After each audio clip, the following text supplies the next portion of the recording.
assemble this morning to be able to enjoy the fellowship of each other, the brothers and sisters in Christ, and to be able to enjoy the lesson that Tim has prepared to bring to us from the life of Paul. We're thankful for this church, and we pray for the elders and the deacons. And we also pray for the teachers this morning that's teaching these Bible classes to the little ones. We're thankful for their efforts and their dedication that they give and they put into their class time. Be with us, Father, through this class and through this worship service, and may we remember your Son and what he did for us on the cross. In Christ's name we pray, amen. Amen. I've got late summer sinusitis type stuff going on, so sorry for my snorting and sniffing. Acts chapter 27 is where we'll begin our discussion this morning. We've already begun there, but we'll pick up and go farther. The voyage of Paul to Rome begins here. And if you still have possession of this little guy that I gave you some time ago, that will be helpful as we make our studies, because we're going to be following Paul on his trip. In chapter 27, we're going to accomplish that green line that is Paul's journey. And if you have that, and I don't have an extra, I have several extras. I need one. I'm not the most. Raise your hand if you need one of these. Who I heard somewhere over here? Okay. I'm going to take the last one. Sandra. I'll give Sandra one. David had his hand. Sandra one. As long as they're right. David, come up and read over my shoulder. Yeah, I'll get right on that one. See you, Lord. Okay, I'll make some more copies and bring those to you. Sea travel in the time we're talking about was a genuine risk. Anybody in here afraid of flying? Not anymore.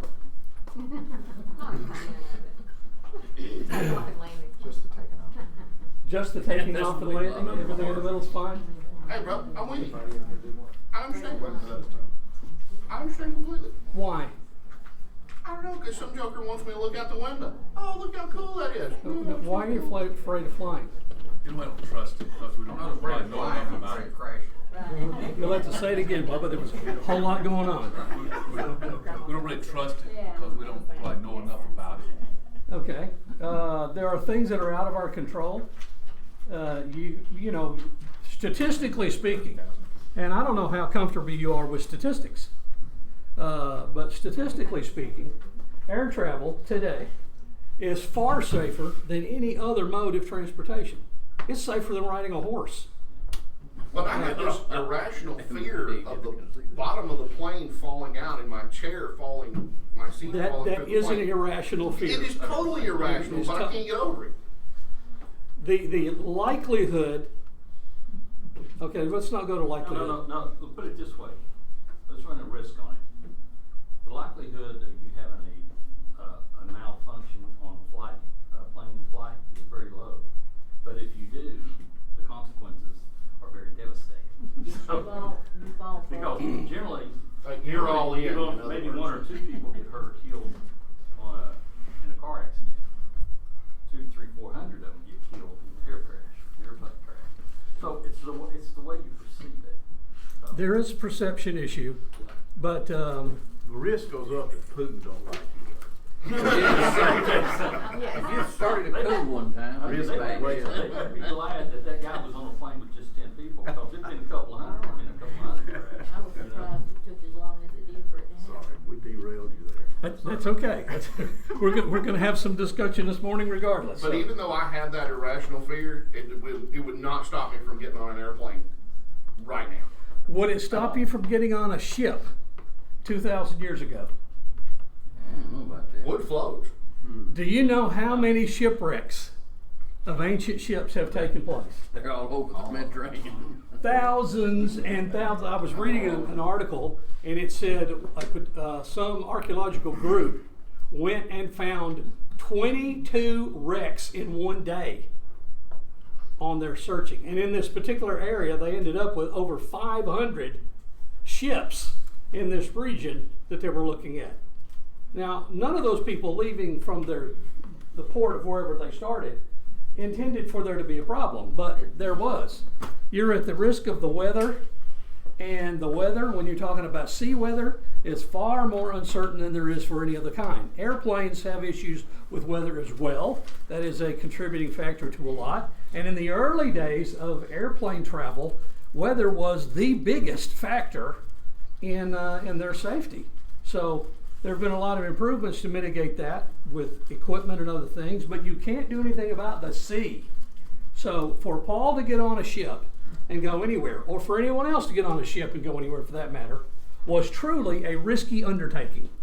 But they did it. That was the way it was done. I read a guy who said, I didn't write down all the details of it. Jews avoided sea travel except as a last resort, unless they were fishermen.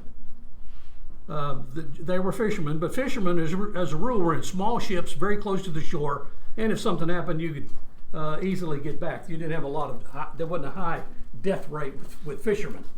But voyages, that was another story. And this guy didn't offer any proof that I could follow up on. But Paul taking a journey in a ship, going anywhere, was a risky venture. And as it turns out, in Paul's journey in Acts chapter 27, what is going to happen to Paul? He's going to have a shipwreck. All right. Now, in this particular case, there will not be a high casualty rate, but they are going to lose the ship. All right. So let's chapter 27, verse 1. When it was decided that we should sail to Italy, they delivered Paul and some other prisoners to one named Julius, a centurion of the Augustan regiment. Now, we've talked about some of this. I know we plowed it a little. I'm going to run over it again. Who decided? When it was decided, did Paul sign up for? Did he book a ticket to Rome on this ship? Well, he appealed to see. No. Who decided? What's Paul's status? Festus probably. Probably Festus. He was going to be the responsible party. Agrippa was the most prominent person at the meeting, but he did not really have charge over Paul. That was going to fall into Festus's responsibility. So, you think Festus decided that Paul ought to go by ship? Well, he probably just said get in there. You think the governor of the United States is determining, or governor of the state of Alabama is determining how prisoners get transported from one prison to another? I doubt it. No, that's going to be delegated down the line.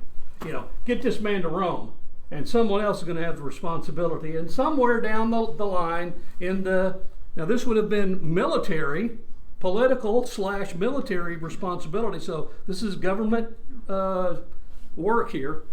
Somebody decided this is the way it's going to happen. Well, what are your choices? You either go on a ship or you travel cross country by land. The land route is going to be, long time, much money, lots and lots of men, a really big undertaking.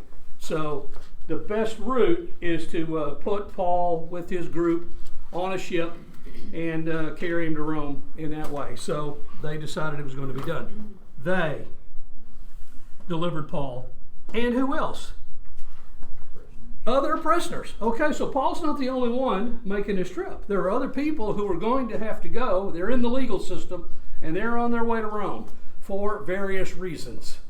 And notice it doesn't say that they were going to sail to Rome. When you went to Rome, how'd you go? You bounced around for all those little islands. Yes, you did. And when you landed, where did you land? Is Rome on the coast? Is it a seaport? No. So you're going to land somewhere, and you're going to go overland to Rome. So you're going to go by ship a certain distance to Italy, which is, look at that map.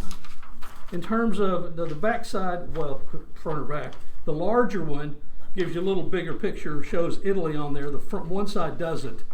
It shows the whole distance. Look at the distance that green line is going to have to travel out there across the entire Mediterranean Sea and then going up into Italy. So, yeah, that's a big deal to go that far. So they delivered Paul into prisoners. Can you imagine that there is someone responsible in Caesarea who had prisoners, and they had the challenge and the charge to make sure certain things get done. This is the transport mechanism. One of the things that the Roman Empire was well known for was its organizational structure. They had how things were done down well. Armies, building, people, politics, a lot of stuff, road building. Until we come to the Roman Empire, the concept of building roads was a local affair. Well, Rome increased that tremendously. So there's a real organizational structure beginning in this time period, and Paul was going to be a part of that. So there is this guy, we know his name, Julius, who is a part of the Augustan regiment, is how the New King James translates that. Any of you have a different translation? Imperial regiment. Imperial regiment, okay? Centurion, excuse me, of the Augustan cohort. Of the Augustan cohort. The word actually there is Sebastos, which is for August or Augustan, and which is referencing him. The word cohort, or the translated cohort or regiment, is actually a Latin word. It's a Latin specific military term. Spira, it talks of the concept is where we get our word for spiral. It is a group of people who are organized into a collective to accomplish something particularly. Good morning. Good to have you all this morning. So, regiment, cohort, it was a group of men under the jurisdiction of a centurion. So this guy has this responsibility, and his connection is he is tied in directly to Rome. This is part of the emperor's group. Now, does that mean he's away from home, or is this his permanent location? Is he transporting back and forth? Is this a constant deal? We have no idea about this man. We know his name. He is going to be a fairly easy man for Paul to get along with. He's not going to be any trouble from that standpoint. Okay, verse 2, Acts 27. So entering a ship of, go ahead and say that. How do you want to pronounce it? It's not a common name. We don't speak it a lot. Adramyttium is as good as anything. Where is that? This was the flag under which this ship sailed. So its home port is Adramyttium. Where is it? Well, it's on your map. Well, it's not really on your map, but it is on your map. Find Mytilene, and find Troas, and find Assos up at the top end of Asia. And right between Mytilene, across from Mytilene and Assos, was Amytrium. And that it's not on there, but it's close to there. That is where the little city was, the little seaport where this ship is out of. So that's home for it. And it runs the coast, delivering people and goods like a bus in Atlanta, running back and forth on the roads. So delivering folks back and forth along the coast, and they're going to board it where they're at Caesarea, but that's its home. That's where it's going. And so they boarded this boat, and that's where it's going off to. We put to sea, meaning to sail along the coast of Asia. Well, look up there. Where's Asia? Well, that's exactly where it is. So at the upper end of the Asia, what is known here as the Asian Peninsula, was this little town, and that's where that boat's going. So they're going to follow the coastline, which was typical for the ships, following the coast, unless you had good weather, you cut across, and just bump your way up those little places, and they would be buying and selling goods and dropping off stuff, just like a long distance transfer truck. You carry goods from one place to another. You load up, you unload. You go to another place, you load up, you unload. You go to another place. Well, that's what this ship is doing along the way. There'll be place for passengers, there'll be place for cargo, and they're making their journey along the way. Just so happens that the Romans are going to book passage on this ship for how many ever soldiers are going to be a part of the group, and the prisoners that are there, they're all going to make their journey. Okay. Aristarchus. What do we know about Aristarchus? Okay, well, we know Aristarchus as a companion of Paul's. Now, Aristarchus actually comes up in a couple of places. Let's go and peg this guy for just a minute. It's not critical to our understanding, but I think it's interesting to see where we find him. First of all, okay, now I'll do that last. Let's talk about, let's stay in Acts for a minute. Acts chapter 19.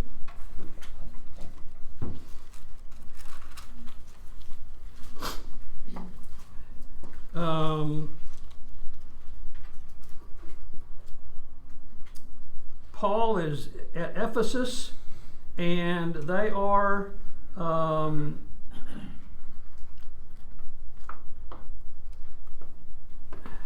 much of this am I going to read? All right. Look at let's just go down to verse 29, okay? So the whole city was filled with confusion and rushed into the theater with one accord, having seized Gaius and Aristarchus, Macedonians, Paul's traveling companions. Now, that was the first time we met Aristarchus. So they're from Thessalonica. It didn't tell us here that they're from Thessalonica. We're going to learn about that later. They're from Macedonia. That's Philippi. Macedonia is Philippi, along with Derbe and Lystra and a number of other little cities, including Thessalonica. So Aristarchus was traveling with Paul. He was an early convert and is going to be a part of his life. Chapter 20, verse 4. They're going to stay for a period of time in Macedonia. Sopater of Berea accompanied him to Asia. Also Aristarchus and Secundus of the Thessalonians, Gaius of Derbe, Timothy, Tychicus, and Trophimus of Asia. Okay, so we have met these guys along the way. We didn't pay much attention to their names because it really didn't matter what they were doing. But now this guy Aristarchus, he's on the boat with Paul. Why? Why is he on the boat with Paul? Is he hanging out with Luke? I mean, Luke's traveling along with Paul as well. Actually, I haven't made that case yet, have I? No. Verse 2, entering a ship of Adramyttium, we went to sea. We went to sea. Luke's there. So our author's there, along with Aristarchus. So we know Paul, we know Aristarchus, we know Julius, we know Luke are all on board this ship. Why is Aristarchus there? Is he just going along with Paul? Colossians chapter 4, verse 10, adds another piece to our puzzle, which says, what?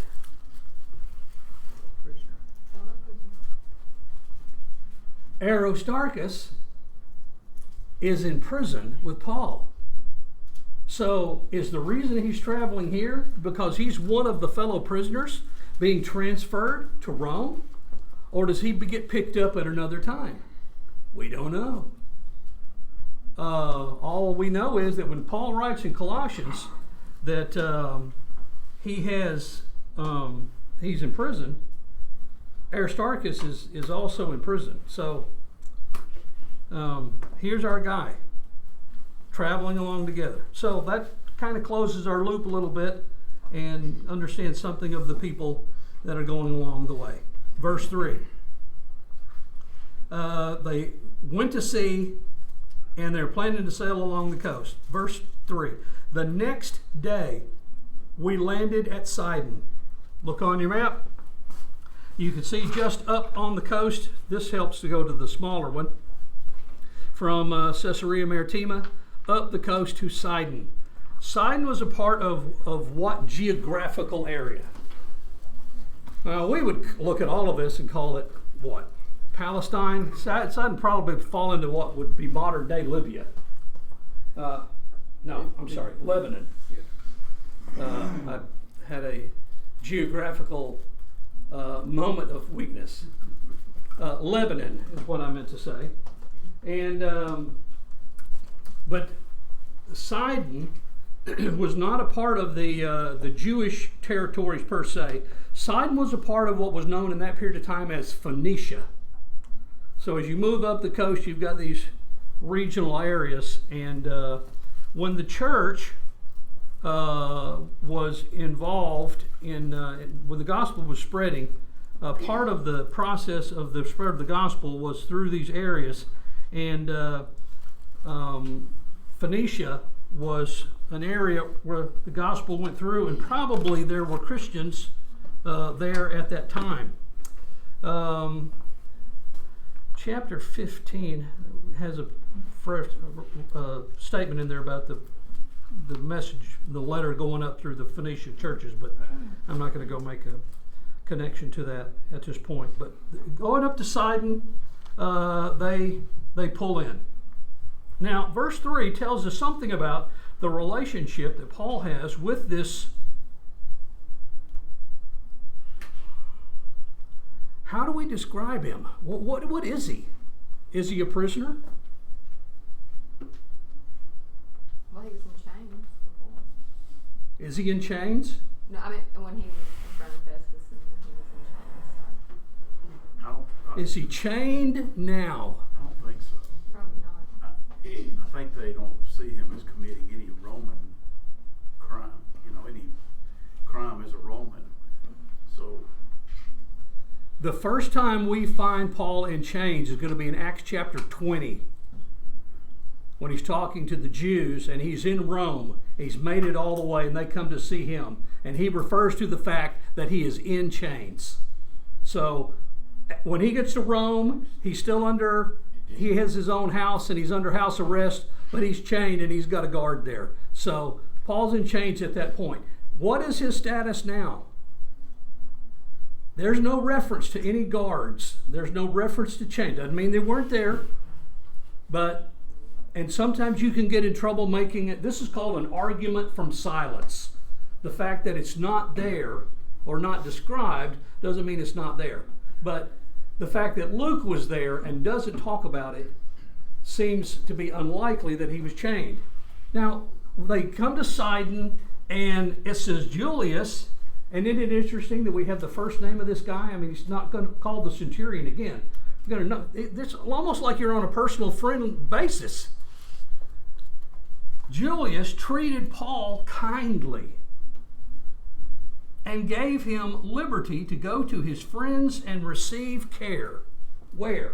In the city, presumably of Sidon. Okay, so here's this guy responsible for carrying this political prisoner from Caesarea to Rome. And at the first little port 70 miles down the way, he lets him go into town and hang out with his buddies. What's his relationship with this centurion? They're friendly, good. Clearly, this guy does not think Paul is a risk of running off. What would have happened if Paul had run off? That'd have been trouble for him. That'd get your plane shot down. That'd be trouble for you. Wouldn't want to be traveling with that guy the next time he went on a trip. So this is really unusual, or at least interesting behavior, which tells us a whole lot about Paul's interaction with this guy. Now, how old is Paul?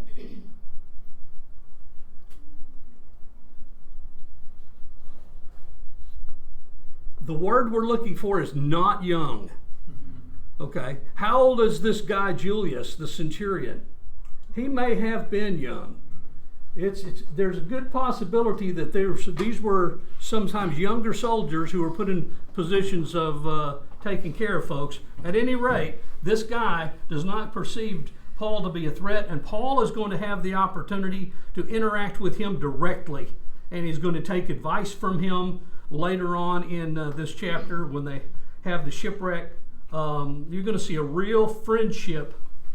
Okay, maybe that's too strong. There's going to be a very kind disposition toward this centurion to Paul. There's Yes, sir. a good possibility that he has guards with him also. It is. He could have had guards with him. It could have been, yeah, you and you guys go on. You know, there could have been a couple of guards tagging along. It could have been. And Yes. I think too, his reputation had preceded him here because, that he kind of knew who he was dealing with. Somebody had already passed the word, hey, this guy, he ain't going nowhere. He's appealed to Caesar. No, and who is this guy? He's been on doing that. He's been in front of Festus. He's been in front of Agrippa. He's been in front of Felix. He's a religious guy. Yeah. He hasn't committed a crime. This is some dispute over Christianity, and yeah. Well, like a heinous criminal he had on his hands. Yeah, it's not like they got an axe murderer here. Yeah, right. But Well, but even at that, I mean, once you work with these guys, and I've been in this position, you work with guys for a couple of years, you know which ones you can trust and which ones you can't. You know which ones are going to run off and which ones you can throw out of the truck. Trustees. Well, we call them riskies, but but like the guys that work for me, some of them been locked up for 15, 20, one of them 35 years. They ain't going anywhere. They work too hard to get to where they are, to the custody level that they are. They're not gonna run off, and that they've been in the same situation here. Paul wouldn't go anywhere, and they knew it. Paul didn't want to go anywhere. They wanted to go to Rome. He wanted to go to Rome. He was looking forward to the opportunity. He had personally made his bid. He wasn't being dragged to Rome. He has appealed to Caesar. They are doing Paul's work. Paul has asked to go to Caesar and appeal his case. This is not a convict that he's transporting. This is a man who's going to Rome on his appeal to try to appeal his case. And Julius knows it. They know the character of Paul, which I think is going to show up as we go along. Treated him kindly, gave him liberty to go to his friends and receive care. And I think that answers part of the question. Would Paul have been chained? Would he have had guards going with him in all places? I don't think so. He's not that kind of guy. Paul's case is, I want to go see Caesar and make my appeal concerning what's going on. So technically he's a prisoner, but only in the legal system as far as he has the opportunity to go to Rome. Okay. When we had put to sea from there, how long were they there? Did they spend the afternoon at Sidon? Was it a week? A month? How long? Long enough to unload the ship. However long it took them to unload, reload, get all their stuff ready to go and take off again. I have no clue. Luke doesn't tell us. When we had put to sea from there, we sailed under, and you probably have some varying translation of this. The New King James puts it in italics, under the shelter of. The text says we sailed under Cyprus. Well, that doesn't make any sense to sail under Cyprus. So the translators know that there's some action that's being described here. Luke tells us what the problem was. The wind was not favorable to the direction of travel that they were wanting to go. Now, do we know where they are? Yes. Do we know where they're going? Yes. Well, then where was the wind not favorable? Well, it was blowing from the west. They're going to pass under in the lee of Cyprus, so they continue in that direction, which is the only way it makes sense for them to be moving. If the wind was from the north, it would push them, they could go west easy, no problem. If the wind was from the south, they could go easy, no problem. If the wind was from the east, they could have followed it all the way. My dad said, whenever you're in an airplane, it doesn't matter where you're going, there will be a headwind. Now, from a common sense standpoint, you know that can't be true. The wind only blows from one direction, and it can't always be blowing against you the way you're going. Well, it just seems like that.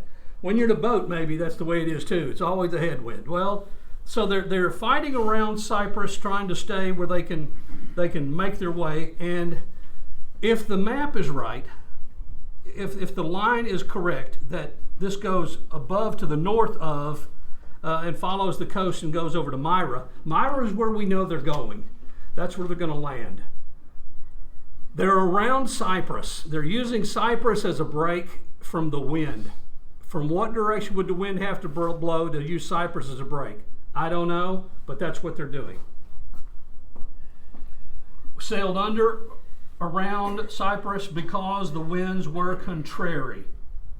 That doesn't mean the winds were hard to get along with. That means they weren't blowing in the direction they wanted to go. These were not fussy, gripey winds. They were just normal winds.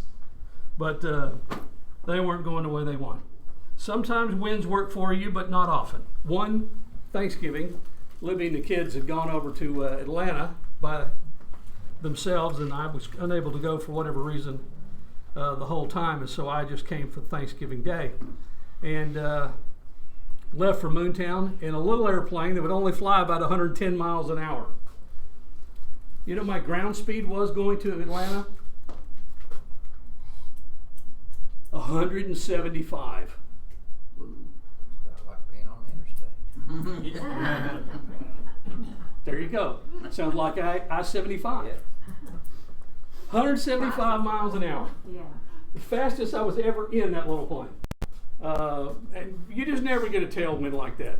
To make you feel better about it, it was less than 0 in the plane at altitude. So I was freezing to death. It didn't take long to get there. That's the good news.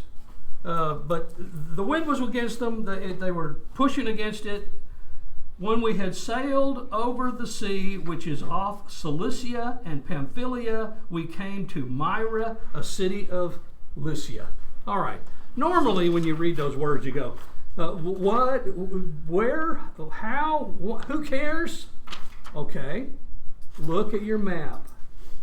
Okay, first look at the big shaded region that's in yellow, where Tarsus is in the middle. And what's it labeled? Cilicia. And that region runs all the way down to the coast. So that whole section of the coast, from where it starts at Antioch, going over to the orange part of Pamphylia, that's all Cilicia. So there's by Cilicia, by Pamphylia, that's orange, by Lycia, those are all regions, to the city of Myra. Now here's Luke, and he's writing a record of his travels. He's on this journey. He says, here's what we did. We went along here, and we went along there, and we landed it here. Steve and Jamie, you pin them up in a minute and ask them, tell us about your trip. And they will tell you about the trip. Where'd you go? What did you see? What cities did you go through? What highways did you take? They'll tell you all about it. Here's Luke doing the same thing. But instead of saying we went through this state and caught on this interstate, he said, here's the land we were going by. We came by Cilicia. We came by Pamphylia. We went over to the region of Lycia and landed at the port city of Myra, a city of Lycia. Okay, and there is where they're going to make port again. So if this was the next stop, after they left from Sidon, they didn't make a landing again until they got all the way over to Myra, okay, which is what our map shows. How long did it take to get there? Paul said it wasn't easy travel. Days? A week? 2 weeks? We don't know. But there's a whole lot of territory there to cover. And they come to Myra. All right, so what happens when they get to Myra? Hold on a minute. Let's pause there for just a second. What interesting things, and they don't have to be on point or any particular list. What interesting things do you see, just as a student, reading this account as it unfolds? What sticks out in your mind?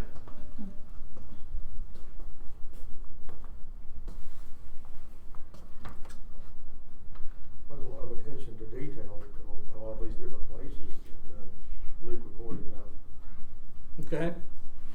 So Luke's clearly interested in chronicling the journey. You tell the travel. Here's where we were, here's where we're going, which means it would be no trouble to fact check this.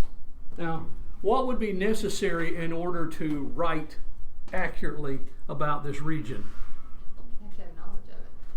From what source? I mean, Luke's driving this, so. Yeah. It's personal. Why does Luke say he has this knowledge? Listen, talk. Or he's been there before. He's there. He's there. The reason why Luke says he has this knowledge is I was there. I'm telling you about my journey. I was with Paul. So this isn't a researched discussion. This is my travel journey discussion. He's telling where he is. So Luke is an eyewitness. He's telling about stuff he knows and identifying the places. What else you find interesting here?